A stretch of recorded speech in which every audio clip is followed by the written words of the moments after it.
అందరికీ నమస్కారం. ఈరోజు హైదరాబాద్ మహానగరంలో town hall meeting with leader, ముఖ్యంగా మన వేమూరు నియోజకవర్గం సంబంధించి ఇంత గొప్ప కార్యక్రమాన్ని ఏర్పాటు చేసినటువంటి మిత్రులు, ఆర్గనైజర్స్, అదేవిధంగా వాళ్ళకి సహకరించినటువంటి స్పాన్సర్స్, ఎంతో వ్యయ ప్రయాసాలతో ఈ కార్యక్రమాన్ని ఏర్పాటు చేసిన బాలాజీ గారు, హరీష్ గారు, కిషోర్ గోగినేని, రమణ, రాజా గారు, మణి గారు, నాగ మనోహర్, డుంబు వసంత్ గారు, అదేవిధంగా ఇక్కడికి ఈ కార్యక్రమానికి విచ్చేసి మీ అందరి సంపూర్ణ సహకారాన్ని, మద్దతుని రాబోయేటటువంటి రోజుల్లో పార్టీకి, నాకు, మన నియోజకవర్గ ప్రజలకు అందిస్తామని చెప్పి ఒక భరోసాని ఇస్తున్నటువంటి మీ అందరికీ ముందుగా హృదయపూర్వక నమస్కారాలు తెలియజేస్తా ఉన్నా. ఈ కార్యక్రమంలో ముందుగా ప్రసంగించినటువంటి Telugu professionals wing convener Tejaswini గారు, పెద్దలు అడుచుమల్లి శ్రీనివాసరావు గారు, అదేవిధంగా అప్పసాని రాజేష్ గారు, మోహన్ గారు, రచయిత్రి లావణ్య గారు, ఇంకా అనేక మందికి మాట్లాడాలని ఉండొచ్చు, కానీ సమయాభావం కానీ ఇతరత్ర సందర్భాన్ని బట్టి ఇక ఉపన్యాసాలు ఆపేశారు. కొన్ని ఏవీలు చూపించారు, పార్టీకి సంబంధించి కానీ నాకు సంబంధించి కానీ. ఒక స్ఫూర్తివంతంగా రాబోయే రోజుల్లో మరి ఏ విధంగా ముందుకు పోవాలనే దానికి మనం చూసినటువంటి ఈ ఏవీలను కూడా మనం స్ఫూర్తిగా తీసుకోవచ్చు. చంద్రబాబు నాయుడు గారు, దానికి ముందు పార్టీ వ్యవస్థాపకులు ఎన్టీ రామారావు గారి గురించి, కొద్దిగా నా గురించి, పవన్ కళ్యాణ్ గారి గురించి అన్నీ కూడా మీరందరూ కూడా వీక్షించడం జరిగింది. ఏది ఏమైనా ఒక కొత్త వినూత్నమైనటువంటి కార్యక్రమానికి శ్రీకారం చుట్టారు ఈరోజు. ఇంకా చాలామంది పెద్దలు చెప్పారు వేదిక మీద 40 రోజులు లేదా 45 రోజులు మ్యాక్సిమం యుద్ధం పరిసమాప్తం అవటానికి ఉన్న సమయం చాలా తక్కువ. మరి ఇటువంటి సమయంలో మీరు హైదరాబాద్లో ఇటువంటి కార్యక్రమం ఏర్పాటు చేయటం, మరి నేను కూడా చాలా బిజీ షెడ్యూల్ నడుస్తూ ఉంది. అయినా కూడా మీరు చెప్పిన దానికి నేను ఒప్పుకొని ఇక్కడికి ఎందుకు వచ్చానంటే, నాకు ఒక ఆశ. రాబోతున్నటువంటి యుద్ధం చాలా భయంకరమైంది, చాలా ప్రమాదంతో కూడుకున్నది. అపోజిషన్ గతంలో చూసాం, అధికారం చూసాం, అపోజిషన్ చూసాం. తెలుగుదేశం పార్టీ స్థాపించి 42 ఏళ్ళు అవుతా ఉంది. అందులో 22 సంవత్సరాలు మనం అధికారంలో ఉన్నాం, 20 ఏళ్ళు అది లేదు. ఆ 20 ఏళ్లలో ఈ 5 ఏళ్ళు ఒక ఎత్తు, 15 ఏళ్ళు ఒక ఎత్తు. అధికారం ఉన్నా లేకపోయినా డాక్టర్ బాబాసాహెబ్ అంబేద్కర్ రచించినటువంటి రాజ్యాంగం ఈ రాష్ట్రంలో అమలవుతూ ఉండేది. గతంలో రాజ్యాంగం ప్రకారం అధికారం, అపోజిషన్ రెండు కూడా సమానంగానే చూసేవాళ్ళం. ఏళ్ళు పడ్డటువంటి శ్రమలు కానీ, దుర్మార్గాలు కానీ, అణచివేతలు కానీ, అక్రమ కేసులు కానీ, జైళ్లు కానీ, ఇటువంటి పరిస్థితులు ఎప్పుడు కూడా మనం చవిచూడలే.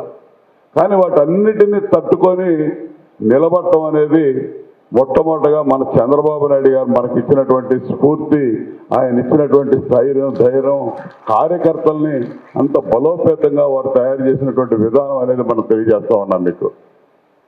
ఎందుకంటే అందరూ చెప్తారు, భారతదేశంలో తెలుగుదేశం పార్టీకి ఉన్నటువంటి ఒక కార్యకర్తల బలం మిగతా రాజకీయ పార్టీలకి ఎవరికి లేదనేది యథార్థం.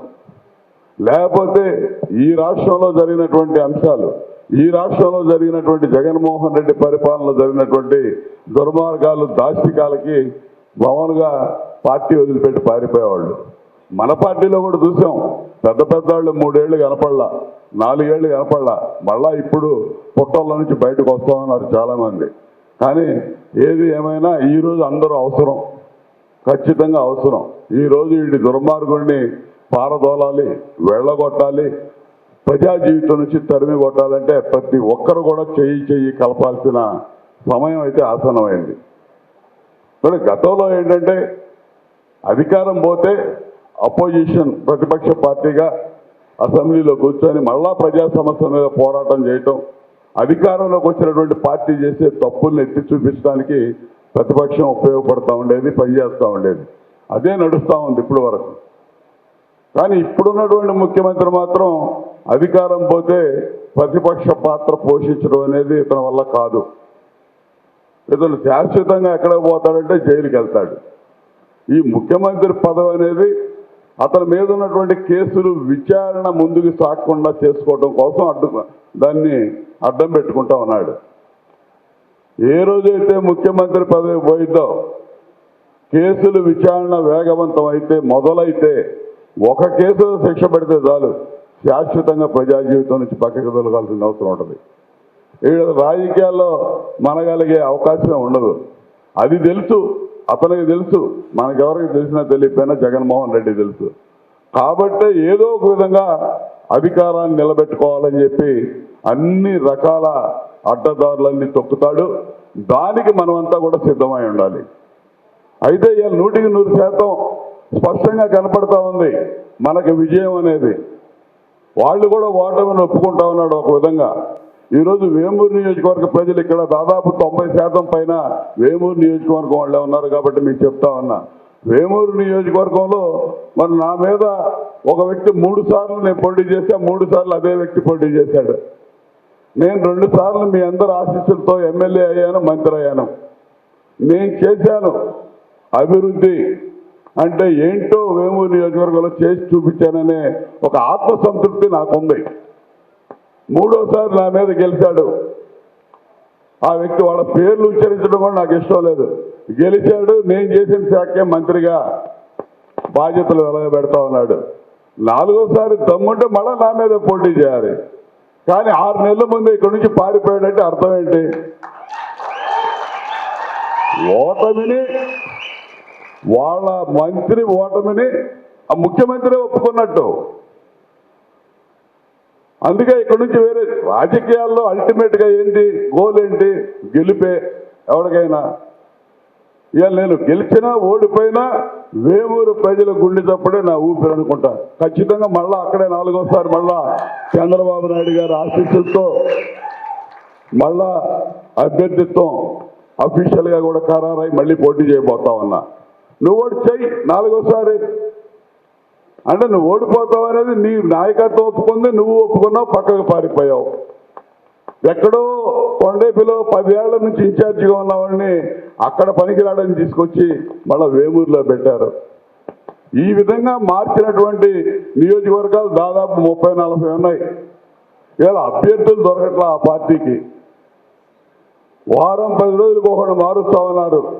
ఏం చేస్తున్నారో తెలియట్లా, పారిపోతా ఉన్నారు. గుంటూరుకి ఎంపీగా ఉమ్మారెడ్డి వెంకటరమణ్ని 15 రోజుల క్రితం ప్రకటిస్తే 15 రోజుల తర్వాత మళ్ళీ లేడని నాకు వద్దని చెప్పి అతను పారిపోతే 2వ వాడిని తీసుకొచ్చి పెట్టారు. ఈ విధంగా చాలా ఉన్నాయి ఉదాహరణలు మీకు చెప్పడానికి. అంటే అధికార పార్టీ పరిస్థితి ఏ విధంగా దిగజారిపోయిందనే దానికి ఇవన్నీ ఉదాహరణలు. కానీ ఆ విధంగా అనుకోని అప్రమత్తత ఉంటే మాత్రం ప్రమాదం సంభవించే పరిస్థితులు కూడా ఉంటాయి అనేది మీ అందరికీ వివరిస్తా ఉన్నాను నేను. ఇక మనం చెప్పుకుంటా ఉన్నాం, పార్టీ గురించి చాలా చెప్పొచ్చు. ఎన్టీ రామారావు గారు పార్టీని స్థాపించిన కాడి నుంచి 9 నెలల అధికారంలో తీసుకొచ్చాడు. పేదవాడి కూడు గూడు గుడ్డ ధ్యేయంగా పనిచేశాడు. ఆ స్కీములన్నీ కూడా భారతదేశంలో ఇలా రాష్ట్ర వ్యాప్తంగా ప్రతి రాష్ట్రంలో అమలవుతున్నాయంటే తెలుగుదేశం పార్టీ సంక్షేమానికి సృష్టికర్త అని మనం చెప్తా ఉంటాం. వాటన్నిటినీ చంద్రబాబు నాయుడు గారు ఏ విధంగా ముందుకు తీసుకెళ్లాడో, ఓ పక్క సంక్షేమం, రెండో పక్క అభివృద్ధి. అభివృద్ధికి ఒక రోల్ మోడల్గా ఇందాక ఫస్ట్ ఏవీలో చూపించారు. Bill gates, bill Clinton, Tony Blair వీళ్ళందరూ సరసన కూర్చున్నాడు చంద్రబాబు నాయుడు గారు. జగన్మోహన్ రెడ్డి ఒక్క నాయకుడిని చెప్పగలరా అంతర్జాతీయ స్థాయి నాయకుడిని పలానాడు పక్కన కూర్చున్నాడు అనేది?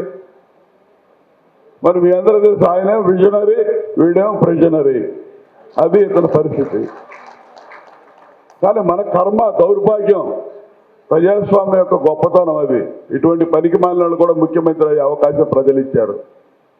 చంద్రబాబు నాయుడు గారు 2019లో ఎందుకు ఓడిపోయాడో అర్థం కాదు. మేమందరం ఎందుకు ఓడిపోయామో మాకే అర్థం కాదు. ఏమన్నా ఈరోజు నియోజకవర్గ ప్రజలు నేనేమన్నా పనికి మాలినో, అవినీతి పడినానో, అసమర్థుడనో అంటారంటే ఎవరు అనరు నాకు తెలిసి. మరి కానీ ఓడిపోయా. చంద్రబాబు నాయుడు గారి పరిపాలన 1995 నుంచి 2004 దాకా చూసాం మనందరం. నేను కూడా చాలా దగ్గర నుంచి గమనించా ఆ రోజున. ఆ రోజు పరిపాలన చేసిన విధానం కంటే 2014 నుంచి 19 వరకు ఆయన చేసినటువంటి పరిపాలన ఇంకా అద్భుతమైంది. ఎందుకంటే 2014లో రాష్ట్ర విభజన జరిగింది. రాష్ట్రం అల్లకల్లోలంగా ఉంది. చాలా ఇబ్బందులు చుట్టుముట్టి, లోటు బడ్జెట్, అప్పులు, ముఖ్యమంత్రి కూర్చోవడానికి కుర్చీ కూడా లేనటువంటి పరిస్థితుల్లో అధికారాన్ని ప్రజలు చంద్రబాబు నాయుడు గారికి ఇచ్చారు. అటువంటి పరిస్థితుల్లో కూడా రాష్ట్రాన్ని అభివృద్ధి, సంక్షేమం రెండు కూడా ఎక్కడ తగ్గకుండా ముందుకు నడిపించినటువంటి ఘనత చంద్రబాబు నాయుడు గారిది. ఏ అవినీతి ఆరోపణలు లేవు మన పార్టీ మీద కానీ, ప్రభుత్వం మీద కానీ. ఏ నాయకుడి మీద అవినీతి ఆరోపణలు లేవు ఆ రోజున.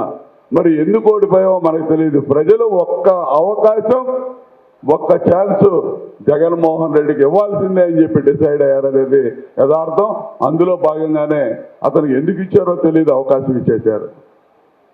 ఆ అవకాశం ఈ రోజున మళ్ళా రాష్ట్రాన్ని మళ్ళీ ఎక్కడికో తీసుకెళ్ళిపోయింది వెనక్కి. మళ్ళా ఇప్పుడు ముందుకు తీసుకురావడానికి రేపటి రోజున, ఈ రోజు నిన్న చెప్తా ఉన్నారు తేజస్విని గారు చెప్పింది, రాష్ట్రంలో ఉన్న రోడ్ల పరిస్థితి. ఇవాళ నేను నియోజకవర్గంలో పోతా ఉంటే ప్రతి రోడ్డు నిర్మాణం చేశాను నేను.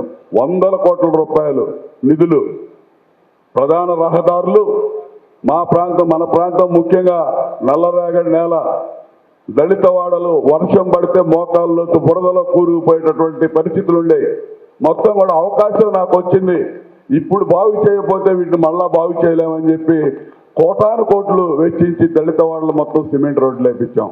ప్రధాన రహదారులన్నీ పుష్కర ఘాట్లు మన దగ్గర చాలా తక్కువ ఉండే. అయినా కూడా ముఖ్యమంత్రిని వచ్చి ఒప్పించి పుష్కరాలు మా ప్రాంతంలో బ్రహ్మాండంగా జరుగుతాయని చెప్పి ఆయన ఎక్కువ చేసి చూపించి నిధులు తీసుకొచ్చి ప్రధాన రహదారులన్నీ ఇచ్చాను. ఇవాళ మళ్ళా తిరుగుతూ ఉంటే ఆ రోడ్ల మీద పోతా ఉంటే భయం వేస్తూ ఉంటుంది. రేపెట్టు అధికారంలోకి వస్తున్నాం, రాగానే మళ్ళీ ప్రజలు రోడ్లు అంటారు, మళ్ళీ డబ్బులు యాడ్ తీసుకురావాలని. తప్పనిసరిగా తీసుకురావాలి. మళ్ళీ నాశనం చేసి వదిలిపెట్టారు నియోజకవర్గాన్ని. మళ్ళీ ఇలా పునర్నిర్మాణం చేసుకోవాల్సిన బాధ్యత మన మీదే ఉంది. నియోజకవర్గాన్ని బాగు చేసుకోవాలి. ఒక విధంగా చంద్రబాబు నాయుడు గారి నాయకత్వంలో రాష్ట్రం అదేవిధంగా పూర్తిగా ఇవాళ జగన్మోహన్ రెడ్డి ఏ విధంగా పాడు చేశాడో ఆ రాష్ట్రాన్ని కూడా పునర్నిర్మాణం చేయాల్సిన బాధ్యత రేపు చంద్రబాబు నాయుడు గారి మీద ఉండబోతా ఉంది. చంద్రబాబు నాయుడు గారితో పాటు ఈ రోజున ప్రధానంగా జనసేన పార్టీ అధినేత పవన్ కళ్యాణ్ గారు, రెండు పార్టీల కలయిక, ఇలా ఉమ్మడి ప్రభుత్వం రేపు ఏర్పడిపోతా ఉంది. మన ఇద్దరికి ప్రజలు అప్పచెప్పబోతా ఉన్నారు. కానీ అదే సందర్భంలో, అదే విధానంలో మీరందరూ కూడా అప్రమత్తం ఉండాల్సిన అవసరం, ఆవశ్యకత ఉందనేది నా భావన. ఈరోజు ప్రధానంగా హైదరాబాద్ దాకా ఈ మీటింగ్లో పార్టిసిపేట్ చేయడానికి వచ్చానంటే మరి మీ అందరూ కూడా ఆలోచన చేయండి. మీ అందరి ఇంపార్టెన్స్ ఎంత ఉంది రేపు జరిగే ఎన్నికల్లో. నేను గతసారి 2019 ఎన్నికల్లో చూశా. మీరందరూ కూడా చాలా అలసత్వం వహించారు. అనుకున్నంత ఉత్సాహం ఎన్నికల వైపు చూపించాల. ఆంధ్రప్రదేశ్కి వచ్చి ఓట్లు వేయటానికి కానీ, వేయించడానికి కానీ మీ పాత్ర చాలా పరిమితంగా జరిగింది పోయిన ఎన్నికల్లో. అదే వైఎస్ఆర్సీపీకి రెట్టించిన ఉత్సాహం స్పష్టంగా గ్రామాల్లో నాకు కనపడింది. మొత్తం వారం రోజులు, 10 రోజుల ముందే వచ్చి ఒక కసి కనపడింది. జగన్మోహన్ రెడ్డిని అధికారంలోకి తీసుకురావాలనే గ్రామాల్లో ముందుగానే ఎక్కడెక్కడ ఊళ్ళల్లో సెటిల్ అయినటువంటి ప్రతి ఒక్కరు కూడా గ్రామాల్లోకి వచ్చి వాళ్ళ పార్టీ కోసం పనిచేసి ఆ రోజున అధికారాన్ని తీసుకురావడంలో వారందరూ కూడా ప్రధాన భూమిక పోషించారు. ఈరోజు మీరందరూ కూడా మరి ఇక్కడ ఒక 500-600 మంది ఉన్నారు లోపల కానీ బయట కానీ. ఇందాక చెప్పారు ఒక్కొక్కరు ఒక 10 ఫ్యామిలీలో 10 మందినో దత్తత తీసుకొని పనిచేయండి అని. ఖచ్చితంగా చేయాలి. మీ గ్రామాల్లో ఏ విధంగా చేస్తే 10 ఓట్లు పెరుగుతాయి, గతంలో ఎన్ని ఓట్లు వచ్చినాయి, తెలుగుదేశం పార్టీ మొత్తం ఓట్లన్నీ, మీ బూత్లో ఓట్లన్నీ, ఏ వర్గాలు ఎన్ని ఓటు ఎంత ఉంది, ఎవరు చెప్తే వింటారు, మొత్తం కూడా మేము ఎంత స్టడీ చేస్తున్నామో మీరు కూడా దూరంగా ఉన్నా కూడా అదంతా కూడా చేయాల్సిన అవసరం ఉంది. ఏ విధంగా ఓట్లు సాధించాలి, ఏ విధంగా గెలిపే ప్రధానంగా పనిచేయాలనేది ఒక్క వేమూరు నియోజకవర్గమే కాదు, బయట నియోజకవర్గాల నుంచి వచ్చిన వాళ్ళు కూడా కొంతమంది ఉన్నారు. ప్రతి ఒక్కరు కూడా ఇలా దాదాపు హైదరాబాద్లో జరుగుతూ ఉన్నట్టున్నాయి. నాకు తెలిసి ఒక 7-8 నియోజకవర్గాలు ఇటువంటి మీటింగ్స్ జరిగినాయి. ఇంకా ఎన్ని జరిగినాయో తెలియదు, కానీ అందరూ కూడా ప్రతి ఒక్కరు కూడా బాధ్యత తీసుకోవాలి. మీరు ఇంకా 10 మందికి మీకు తెలిసిన వాళ్ళకి వేరే నియోజకవర్గాలైనా మోటివేట్ చేసి ఖచ్చితంగా ఈ కార్యక్రమాలు ఇక రాబోయే రోజుల్లో వచ్చి ఉండే కొంది అభ్యర్థులుగా ఉన్న వాళ్ళు వచ్చి ఈ కార్యక్రమాల్లో పాల్గొనడం చాలా కష్టతరమైన అంశం అని నేను అనుకుంటున్నా. ఆ బాధ్యత మీరే తీసుకోండి, ఖచ్చితంగా తీసుకొని ఈ రోజు ఎంతటితో ఈ సమావేశంతో ముగిసింది అనుకోకుండా ఖచ్చితంగా ఏ గ్రామానికి సంబంధించిన వాళ్ళు ఆ గ్రామంలో ఈరోజు నలుగురు ఒక గ్రామం నుంచి వస్తే ఇంకా మీ గ్రామానికి సంబంధించిన వాళ్ళు ఈ హైదరాబాద్ నగరంలో ఎంతమంది ఉన్నారనేది ఐడెంటిఫై చేసి వాళ్ళతో 1-to-1 మాట్లాడి మీ పాత్ర ఏంటి, రేపు ఎన్నికల్లో గ్రామంలో మీరు ఏ పాత్ర పోషించాలి, అన్ని రకాలుగా మీ సహకారం మేము అభ్యర్థిస్తూ ఉన్నాం. దానికి ఏ రకంగా మీరు సహకరిస్తారు, రేపు రాబోయే గెలుపులో మీ పాత్ర ఏంటనేది మీరు రిజిస్టర్ చేసుకోండి. బయట పేరు రిజిస్టర్ చేసుకోవడమే కాదు, గెలుపులో మీ పాత్ర కూడా మీరు రిజిస్టర్ చేసుకోవాలని చెప్పి నేను ఆశిస్తా ఉన్నా. ఆ దిశగా మీరందరూ చేస్తారనే పూర్తి విశ్వాసం కూడా కలుగుతా ఉంది. ఎందుకంటే ఇక్కడికి వచ్చినటువంటి ఉత్సాహం, ఉత్తేజం చూస్తూ ఉంటే ఇక్కడ సీట్లు లేకపోయినా కూడా నిలబడి మరి ఈ కార్యక్రమం అంతా కూడా వీక్షిస్తూ ఉంటే మీలో ఉన్నటువంటి కసి పట్టుదల నేను స్పష్టంగా అర్థం చేసుకుంటున్నాను. ఖచ్చితంగా తప్పనిసరిగా రేపటి రోజున అది 40 రోజులు కావచ్చు, 45 రోజులు కావచ్చు, ఖచ్చితంగా అయిపోద్ది. 45 రోజుల్లో మొత్తం అయిపోద్ది. ఈ 45 రోజులు ఇక్కడున్నా కూడా మీరు పార్టీ పని మీదే కొంత సమయాన్ని కేటాయించి ఇక్కడున్నటువంటి మన పార్టీ ముఖ్యులతో కానీ న్యూట్రల్ పీపుల్ని కూడా మీరు అట్రాక్ట్ చేసి మీ గ్రామాలకు సంబంధించిన వాళ్ళు ఎవరెవరు ఉంటున్నారో హైదరాబాద్లో అవసరమైతే మీ పర్సనల్గా వెళ్ళైనా ఇంటరాక్ట్ అయ్యి వారందరినీ తీసుకొచ్చే విధానంలో ఏ విధంగా తీసుకురావాలనే దానికి కూడా ప్రణాళిక రచన ఉండాలి. ప్రతి గ్రామానికి సంబంధించి కొన్ని రేపు ఉదయం ఎన్నికలంటే ఈ పూటే బయలుదేరి వస్తే అనేక రకాల అడ్డంకులు కూడా వచ్చే ప్రమాదం ఉంది. కాబట్టి ఏ విధంగా రావాలి, ఎవరెవరు ఎన్ని రోజులు ముందు రావాల్సిన వాళ్ళు ముందు ప్లాన్ చేసుకోవటం, ఎన్నిక రోజుకి రావాల్సిన వాళ్ళు ఎన్నిక రోజులకి ఏ విధంగా రావాలో ప్లాన్ చేసుకోవటం, 1 రోజు 2 రోజులు ముందు రావాలనుకున్న వాళ్ళు ఆ విధంగా ఒక ప్రణాళికాబద్ధంగా తయారు చేసుకొని మీతో పాటు మీ గ్రామస్తులు ఎవరైతే ఉంటారో అందరినీ కూడా మీరు ప్రత్యేకంగా ఇక్కడికి వచ్చిన వాళ్ళు రాని వాళ్ళను కూడా కలుపుకొని ఒక ప్రణాళిక సిద్ధం చేసుకొని మీరందరూ కూడా పూర్తి స్థాయిలో ఎన్నికల్లో మీ పార్టిసిపేషన్ ఉండాలని చెప్పి నేను కోరుకుంటా ఉన్నా. దాంట్లో భాగంగానే మీరందరూ కూడా రావాలనే ఉత్సాహం, ఆ కసి పట్టుదలతోటే ఇక్కడికి వచ్చారని నేను భావిస్తా ఉన్నా. ఈ కార్యక్రమం అనుకుంది కూడా మొత్తం 4 రోజుల క్రితమే మా సోదరులు చెప్పగానే నేను చేస్తారా అన్నాను. చేస్తామన్నారు. సరే 300-400 మంది గ్యాదర్ అయితే వస్తారు, డెఫినెట్గా అవుతారండి అన్నారు. మరి అన్నట్టుగానే దానికి నేను ఊహించిన దానికంటే ఎక్కువగా మీరందరూ కూడా ఉత్సాహాన్ని కనబర్చారు. అసలు గుంటూరులో ఉన్నప్పుడే మొత్తం స్ప్రెడ్ అయిపోయింది. అందరూ అడుగుతా ఉన్నారు, వేమూరు నియోజకవర్గం మీటింగ్ జరుగుతుందంట కదా, మీరు వెళ్తున్నారంట కదా అని. ఖచ్చితంగా నేను వచ్చిన దానికి నేను చాలా సంతోషిస్తా ఉన్నాను. ఆ దిశగా రాబోయే రోజుల్లో మీరు తీసుకునే పాత్ర, మీరు చేసేటటువంటి మరి శ్రమ ఎన్నికలు దృష్టిలో పెట్టుకొని దాని మీద ఇంకా ఆధారపడి ఉంటుంది, ఇంకా ఆ సంతోషం రెట్టింపు అవుతుందని కూడా నేను భావిస్తా ఉన్నాను. ఖచ్చితంగా మా అందరి పాత్ర, ఎందుకంటే తెలుగుదేశం పార్టీ అనేక సంక్షోభాలు ఎదుర్కొంది పార్టీ పుట్టిన తర్వాత. కానీ ఈ 5 ఏళ్లలో ఎదురు చూసినటువంటి సంక్షోభాలు ఎప్పుడు ఎదురుకోవాల. చివరికి పనికి మాలిన ముఖ్యమంత్రి మన అధినేత చంద్రబాబు నాయుడు గారిని 53 రోజులు జైల్లో పెట్టినటువంటి పరిస్థితులు చూసాం. మరి ఆ జైల్లో పెట్టినటువంటి 53 రోజులు స్పందించిన విధానం ప్రజలు, తెలుగు రాష్ట్రాలే కాదు యావత్ ప్రపంచంలో ఉన్నటువంటి అనేక దేశాలు, రాష్ట్రాలు, మీరందరూ ఈ ప్రొఫెషనల్ వింగ్ కానీ సిబిఎన్ ఫోరం కానీ హైదరాబాద్లో నిర్వహించినటువంటి గ్రాటిట్యూడ్ మీటింగ్ చూసాం. మరి ఇవన్నీ చూస్తే మరి ఎవరికి రానటువంటి స్పందన. చంద్రబాబు నాయుడు గారు జైలుకి పోయాడనే బాధ ఒకటి తప్ప, కానీ ఆ స్పందన అనేది ఎవరు కూడా బతికొండంగా చూడలేరు. నాయకులు చనిపోయినాక గొప్పతనం గురించి చెప్పుకుంటారు, కానీ చంద్రబాబు నాయుడు గారు బతికున్నప్పుడే ఆయన చేసినటువంటి గొప్పతనం అంతా కూడా మళ్ళీ ఆయనకే కళ్ళ కట్టినట్టుగా చూపించారు ప్రజలు. మళ్ళీ ఆయన మొత్తం కూడా ఆయన ఏం మంచి చేశాడో ఆయన చూసుకునే అదృష్టం కూడా ఆయన కలిగిందని నేను అనుకుంటా ఉన్నా.